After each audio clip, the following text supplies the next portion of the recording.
Hi everyone, it's Brenda back again with another episode of Three Uniques. Today I have on Franki Bagdade. Hi Franki, how are you doing today? I'm great. How are you? I'm doing so good. So Franki, just so everyone knows, she's an author, an educator, and a therapist, and we'll talk a little bit about who she works with. But her book that's just recently come out, I love my kids, but I don't always like them. So we're going to get into that as well today and learn about Franki's Three Uniques. So Franki, I know you're based out of Detroit. Tell us a little bit more about yourself. I have kind of a fun career story. Things sort of went in lots of unanticipated directions, but all worked out really well. So I graduated from Michigan State as an elementary education major. And at the time in Michigan, getting a job to teach elementary education was really difficult, which is not where we are now. Yeah, okay. Um, yeah, I remember being in like this enormous job fair in any district, like within an hour from my house. The lines were crazy. So I ended up going to a table because on the sign it said Birmingham, Michigan, which is a suburb close to where I live. And I sat down. It ended up being an independent school designed for children with learning differences. That was their term. Okay. And I connected with the head of the school. It was never my intention. There was a special education track at Michigan State. I didn't pursue it, but Mhm. we connected and they brought me in for an interview, and that's where I started my career. So through that experience, I got my master's in special education.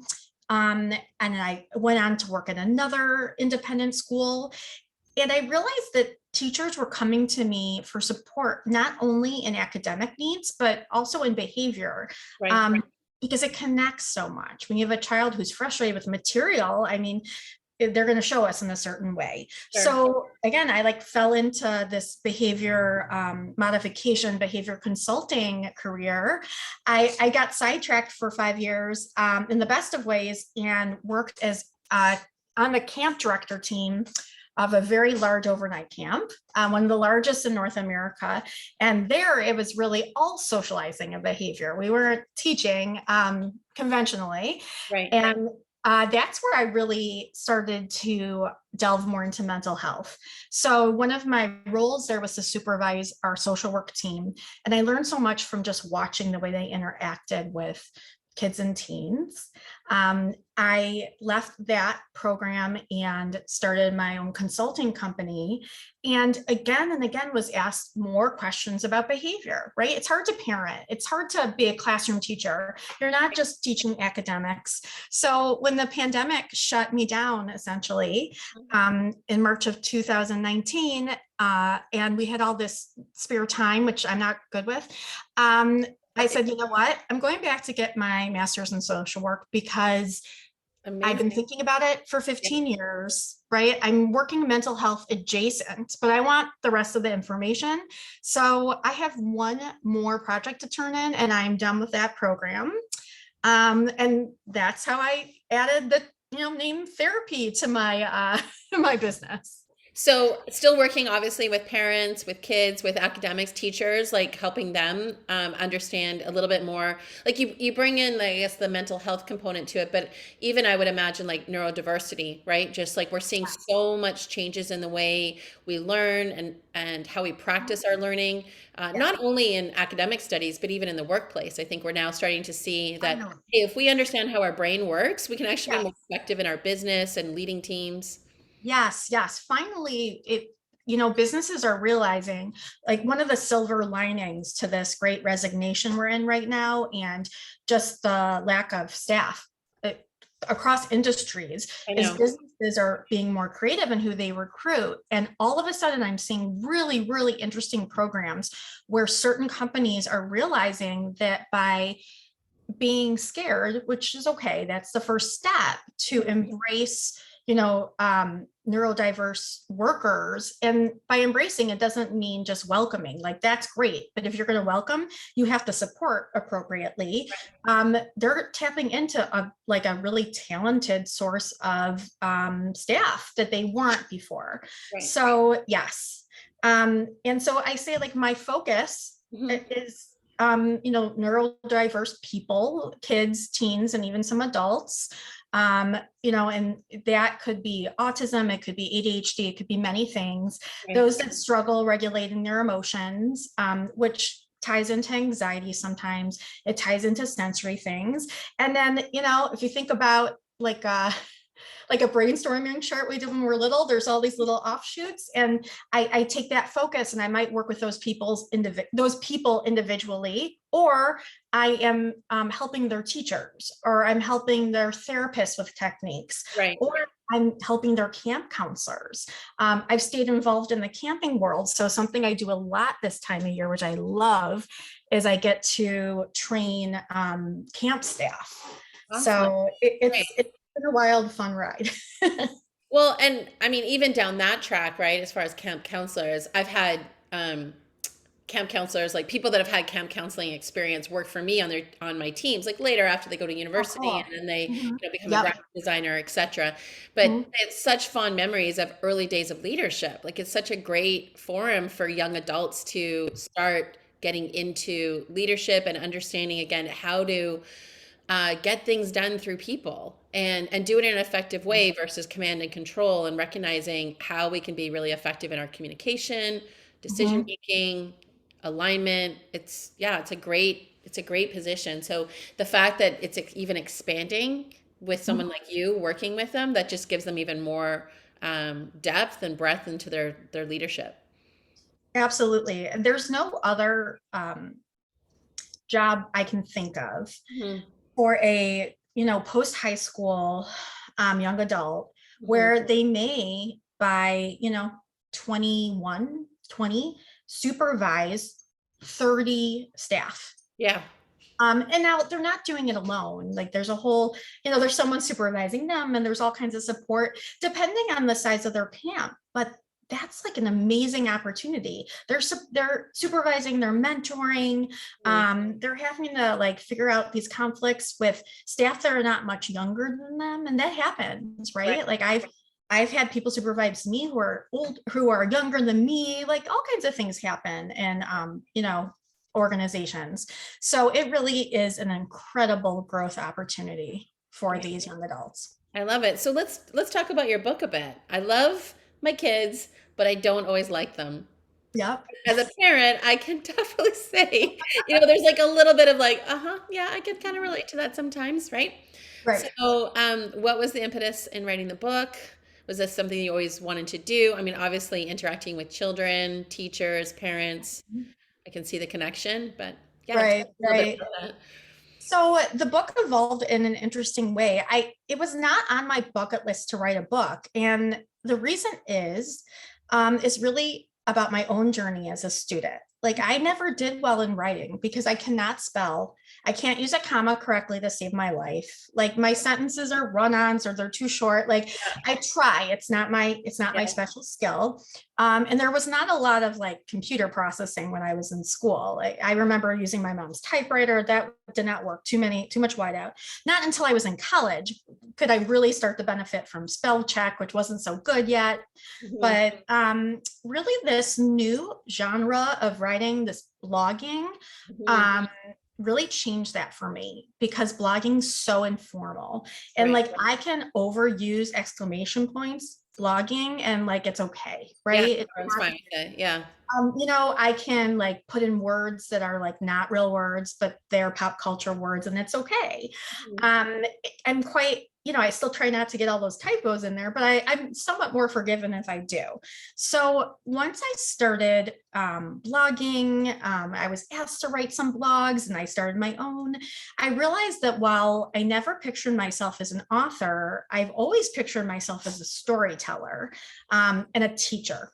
And whenever I was teaching a workshop to any audience, I always put stories in there. Mhm. And even the few months before the pandemic, I already was spending a lot more time in my home because in 2019 or early fall, I was part of a massive layoff Oh, in the camp world. So that's really what led me to starting my own company. But I was all of a sudden home a lot more. My camp job kept me very, very busy. My balance was not good. So all of a sudden, I really, I guess I was shining a light on my own parenting because I had the time finally to reflect and do that. And then, when we got shut down, everybody started paying attention to their kids in a different way, as much as they could while they were juggling work and whatnot. But I think we got this opportunity to see firsthand, like some of the things our kids might have been struggling with. And really all of a sudden managing a lot of emotions.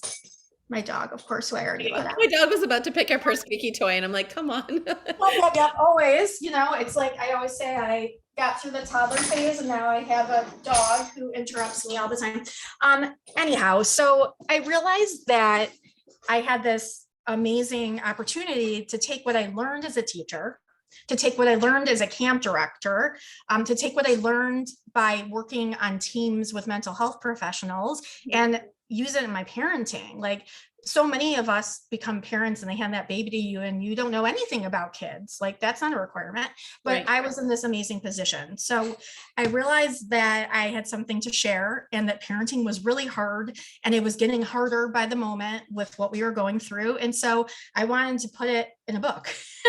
Okay. And the title, like, I love my kids, but I don't always like them. That's me. Like, I'm a little too honest sometimes.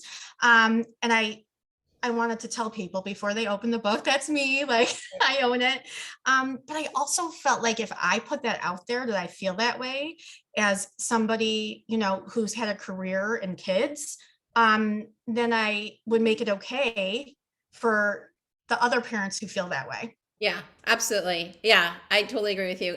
There's definitely been times as a parent relating to other parents and going, come on, you've probably thought that sometimes. Like, you're in the middle of like a grocery store when your kids were small, and it's just like, oh my Right. God, if I could just click my heels, like, in Bewitched or Genie, I love Genie or something like that, and my kids could disappear or I could disappear, like, things would Yes. be happy.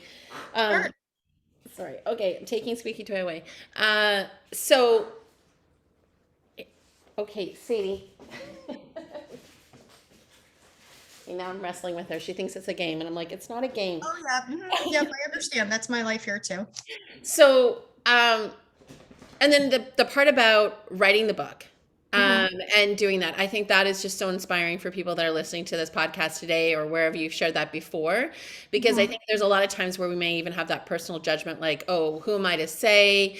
Right. I'm not like Ernest Hemingway or whomever. And it's just like, like, until you actually, I think the fact that you tried it, like, through blogging, you obviously, created some type of followership. That was Right. enough to even convince your own brain, your own thoughts Yeah. that, hey, you know what, I can do this. And it doesn't mean that like imposter syndrome just goes away. Like, it's Right. still there. I mean, it took a full 2 years from the moment I started, but just not that long, honestly. I got lucky to when it came out. And it was delayed a million times because of COVID and whatever. But when I got that email from my publisher that like it went to Amazon, I still was like, oh my God, oh my God, oh my God. Like, is anybody gonna like this? Like, is it Yeah. gonna be useful to anyone? So yeah, it's a hard thing to do. And I always say, like, yeah, I had to get past that sort of imposter syndrome, but also I realized that the greatest tool I had was to know those things about myself as a writer. Like, I still can't spell like I did in fifth grade. So I invested time and money to getting the right editor. Like, I knew that was a non-negotiable for me. Yeah. And it slowed down the process and it made the process more of an investment, but it was needed. And it was great that I had that opportunity. I didn't just not write the book. And the same with my blogs. Like, I don't put out a long blog that doesn't get another set of eyes on it. Hmm. A lot of people do, and I have a friend who writes for a big paper and like he just writes it and sends it, but that's not my skill. Right. So, just knowing like where I need the support and having the team, makes a lot of more things accessible to me. I love that example, and thanks for just sharing that. That's like, and again for listeners, that's totally like just impromptu that you shared it. But I often talk about that with clients that I coach is we have Mhm. these goals that we have in front of us, and we make a lot of justifications or rationalization why we can't start the goal. Versus, Mhm. I think what you just did there was like, hey, here are some things that I know are going to get in the way of me doing this goal. Right. Am I the only person that has to get this goal done? Like, I think we put so much weight Mhm. on ourselves that I have this goal and like I'm the only person versus I can bring in a team of people to help me get this goal. Right. And, who are the best people to help me like stay in my strengths and then leverage their strengths so we can get the goal done. Yeah. Love it. It's a great example. So thanks Mhm. for sharing that. Yeah. And you're here today to share your three uniques with us. So Oh I'm curious, and I'm sure our listeners are too, to hear about what makes you my unique. God, you have to remind me what I even said Oh my too. gosh. Okay. I'd have to pull it I up. got some ideas, but yeah. I'd have to pull it up. I don't have it in front of me, but yeah, like what sort of comes to mind when you think about what makes you unique? Right. So, I mean, definitely like that story that I just shared, I think is important. And it's really motivated like by some of my family history. So the storytelling is genetic. So my father, who sadly passed away many years ago, Mhm. he as his side gig, they didn't call it that, in the 80s, but Right. he was a storyteller. And he would take like folk tales and fables and weave them into these long stories and he performed them. So I think that's ingrained in me. Um, and his history is that he wanted to be a doctor. And he would like almost flunked out of college, not because he didn't understand the science, because his spelling was way worse than mine. And in those days, that was just you can't spell, like you get D's on Right. everything. And that really did stick with me as I became an educator. And we were talking offline before I started, like about how, like even time management, right? Like I will talk to my clients and I'll teach teachers how to help kids with time management, but I don't always do it for myself. So, creating an accommodation or a support plan is something I do with schools and children all the time. And I realized I had to do it more for myself. So that's one of my uniques is that I was able to um, get the accommodations in place to meet a goal, of writing this book. So that's definitely one of them for me.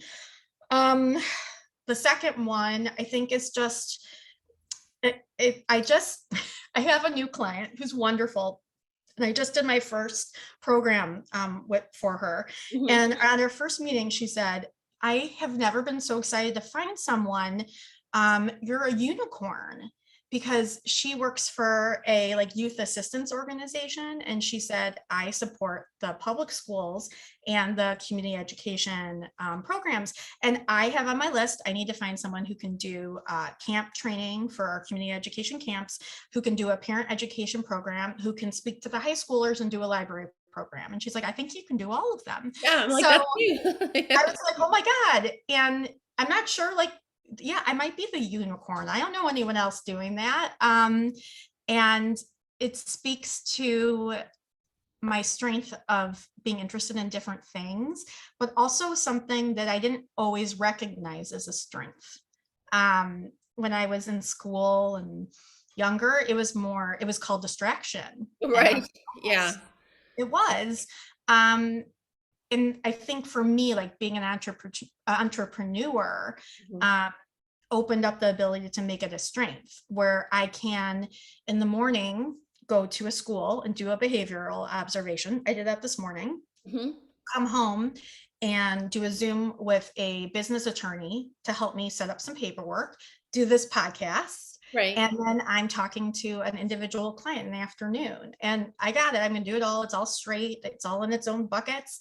And I thrive on that. Where it would drive some people crazy, it would not be a good, a good Yeah. situation. Well, and that's the beauty of I think your three uniques. And when you said earlier about how like maybe back in like sort of an academic setting that you would have like grown up into, that sort of preconceived conditioning that we've all been like, okay, children should act a certain way, students should be a certain way. Um, these are the three possible career paths for you: accounting, medicine, or law. Right. Anything else you can't make money doing, whatever Right. that, sort of preconditioned, thinking is. that, you've carved this path out for yourself and been really successful, written a book, have clients that like seek you out, and that you provide this like, specialized service for people that really need it. So it's a great example of where you've applied your uniques and now they're aligned in different areas of your life, right? So Yeah. it's awesome. Yeah. Thank you. And what would you say would be your third unique? Well, so the third piece is just um it has a similar theme, and it's like really looking at these things that I thought might be my deficits and how they would be my strengths. So, going through a layoff was a really interesting experience. Mhm. And the timing wasn't terrible in the fact that I was looking, maybe I was starting to think about something different anyways. Like I mentioned before, my balance was really off and I needed to like spend some more time with my family. But it really had me reflect on, challenges I had had in the past in other jobs, all the way back to like when I student taught. So when I student taught, and I always think about this every time I get hired as an educational consultant, that I almost didn't finish my education degree because when I student taught, I worked with a teacher who was very kind, and we were very different. And she really wanted to, they had a very particular curriculum and she wanted to follow it step by step. And no judgment to that. That was just her, priorities. And I was in a teacher education program where we were talking about like new and innovative ideas. And so for years, the story I told myself was that I didn't know yet when to be quiet. And like that was a hard learning experience. But now I know that sometimes it doesn't matter if I'm right or wrong. I don't get to share my opinion. And that was like the narrative. And in subsequent jobs, I did learn to be quiet. Right. Uh, and then like flash forward to when I started to be hired for leadership positions, Mhm. but not like the leader. There was still somebody above me in like a Right. C-suite. Again, I started getting feedback of like sharing my opinion in the wrong way or at the wrong time. And so again, like the narrative was, oh shoot, like I'm doing it again. Like Mhm. maybe that's part of my ADHD. Maybe that's this, maybe that's, and it was sort of like it's been recent and it's still evolving that I realized that maybe those weren't bad things. I was just in the wrong place. Yeah. And if I didn't have those qualities, I couldn't be successful as an entrepreneur in my space at all. Um, and, maybe I'm just not going to click with everyone because nobody does, right? Just like if you aren't so sarcastic and honest, like you're not going to pick up a book that says, I love my kids, but I don't always like them. And Right. that's okay because you're not Yeah. going to like what's inside either. And there's lots of other books. Right. Um, So, like everything you're saying is just like so rings so true to me. And I talk about this on the podcast all the time. There's mhm, 7.8 billion people on this planet. mhm. I mean, it'd be great to say I want to try and connect with every single one of them and have Yeah, this podcast resonate with all of them. But right, at the end of the day, it's okay. It's okay right. if like one person listens to this podcast today and gets something from it and it changes their life. Maybe they're sitting there right now thinking, I want to write a book, but I have all these fears about writing a book. And they listen Yeah, to Frankie, you say, hey, you know what? I got over my fears and I right, wrote my right. book. And I had Mhm, to bring in some help and, but I got the book written. And that might be enough for somebody. And I'm like, awesome. That was a great day today. I served mhm. somebody in the best way possible. So I love the fact that, and sometimes we have to go through this journey. You had to go through the schooling, the jobs where people said, hey, you know what? This isn't what we're looking for. This isn't what we're looking for. But somewhere Mhm. in there, you knew that, hey, if I just stood in my strengths, if, Yeah, if I claim my uniques and just did them every single day, I'm going to feel great about myself. And now you're there.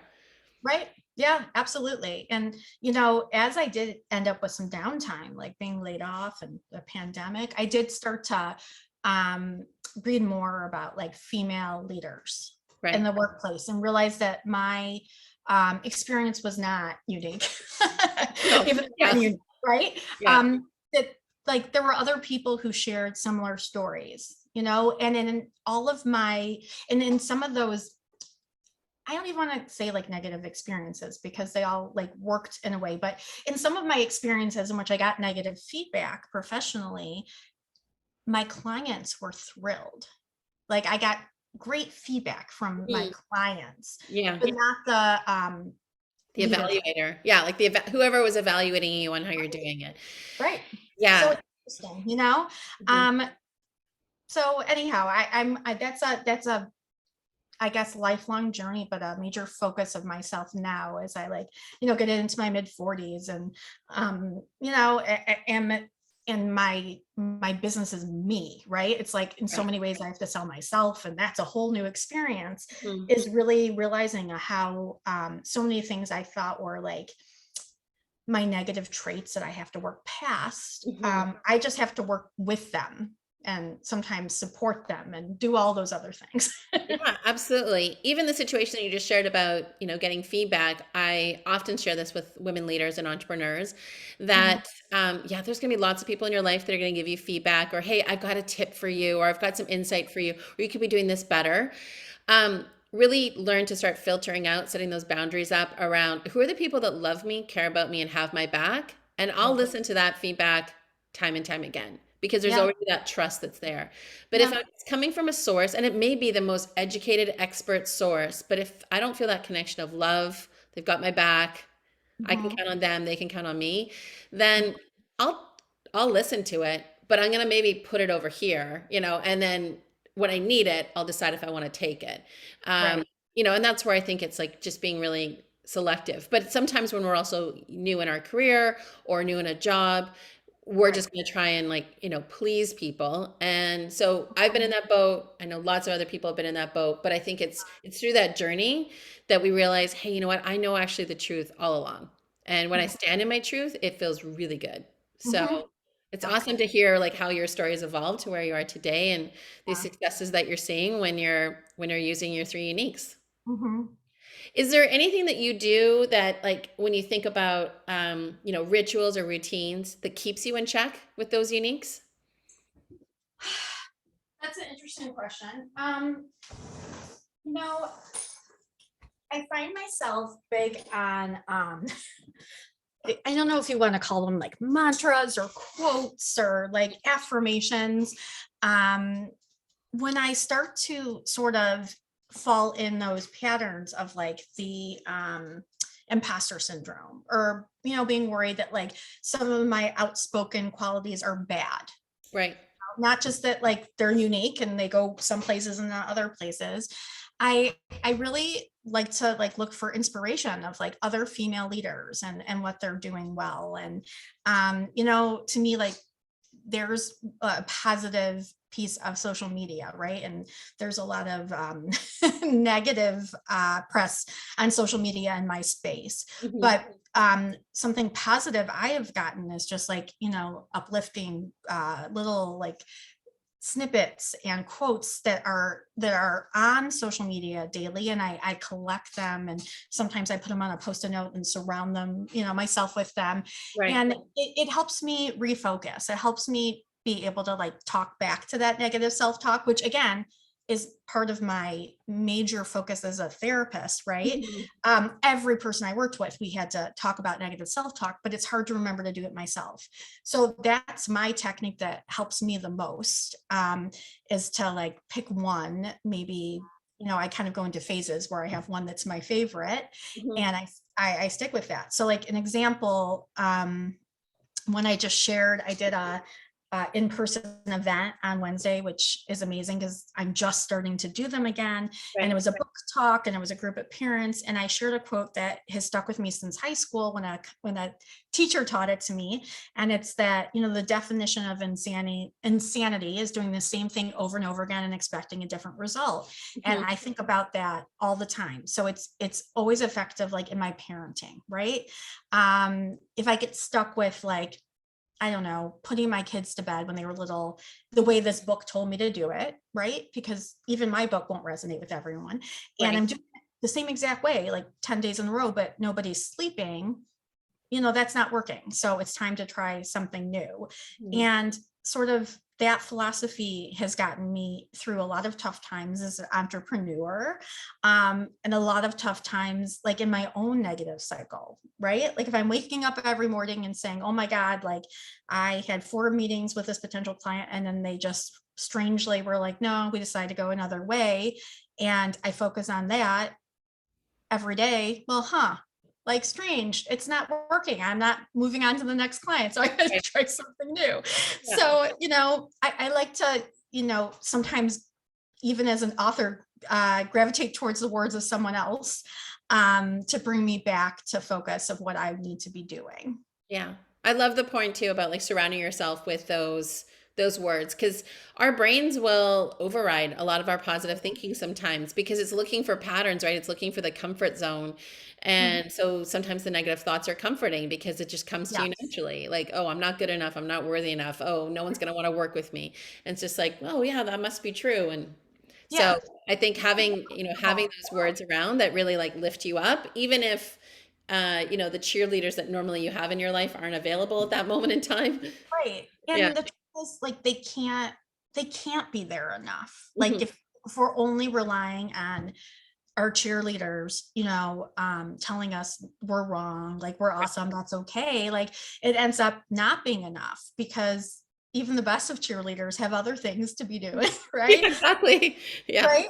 So we need to rely on ourselves. So it's something I like, and I teach it all the time to my, therapy patients as a technique. And you know what? When it's not working, then I like get obnoxious about it, and I put that quote everywhere. Like, I've been known to like have them on my dashboard in my car, and my kids are Mhm. like, "What are you doing?" Oh, okay, whatever.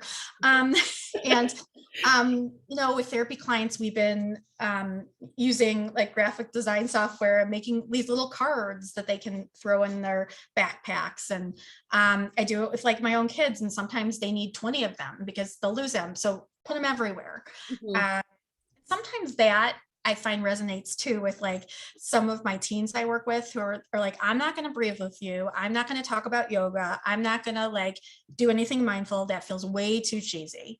But they might find like maybe it's a movie quote or like Right. something their favorite YouTuber said. I don't know, a TikTok sound, like whatever, and they may focus on that. There's no way they're calling it an affirmation or a mantra, but that's okay. Yeah, yeah, exactly. Okay, got it. And if I love asking this question of my guests that come on the podcast. If I was to give you a billboard and you could put it anywhere in the world and you could put anything on it, where would you put it and what would it say? Wow. Billboard anywhere in the world and I could put anything on it. Hmm. So interesting. Um, I'll just go with the first thing that popped in my head, and it's like totally not a normal place for a billboard. But I was thinking of really, I'm so focused on camp right now, and I've been thinking so much about like what the gifts are of a camp experience, and Mhm. and really like connecting in nature, which is something I struggle to get to, like, because I'm at this desk a lot. So I think I would put a billboard like somewhere beautiful, and, Mhm. and maybe an overnight camp and maybe a national park. And it would have to be camouflage with trees though, because I don't Yeah, want not an obnoxious one. Yeah. just like a holographic Oh, one. yeah, beautiful. Yeah.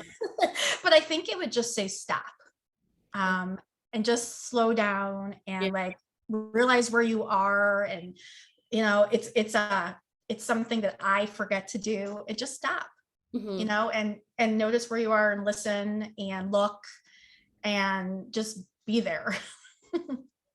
Lovely. Yeah, that's so important, especially I think for kids, right? It does become a really fast-paced world for them with technology, et cetera. So when they're in that camp experience, it's like just take this time, whether it's for a week or 2 weeks, but just really connect. Yeah, and I think one of the difficulties with technology, like my computer yesterday was moving a little slowly, Hmm. and I kind of laughed at how annoyed I was because I think 10 years ago that would have been a totally appropriate speed. Yeah, like your modem, like like Right. just Like shut the that, modem box that or was something. like top line, like fast, but Right. technology gets faster and faster. And so we're so conditioned to flashing and changing Hmm. that like it is really hard to appreciate like the view. And Hmm. I do like I love nature, and I love a beautiful scene, but that's not fast, and it's stagnant and it's like a constant. I have to really like work at it to make sure I remember that I like slow too. It's hard for me to remember that. Right. Frankie, it's been awesome having you on the podcast today and talking to us about your book and what you do and sharing your three uniques. Um, what's next? What's the next goal for you? Like just in, summary as we sort of close out the podcast. Um, so I'm like almost graduating with this new Right. degree. Yeah. And I'm currently talking to people who are interested in therapy. So I get to really expand professionally again, which is so cool. It's not something I necessarily thought would happen like at this, in my 40s, but it's cool. I get to like reinvent myself, but not completely. You know what I mean? Yeah. It's like expand, not in Yeah. really Evolve, evolution. Yeah. evolve. Yeah. So that's what's next. That's like what's really on my brain right now. And I'm really excited Awesome. Well, take care and thanks again for being on today. so And for much. everyone tuning in, as I said to Frankie earlier, that like there's 7.8 billion people on the planet. Get out there and share your three uniques. You don't know who's around the corner that needs that unique skill that you have or talent, and get out there and keep sharing them. Thanks again, Frankie. Thank you.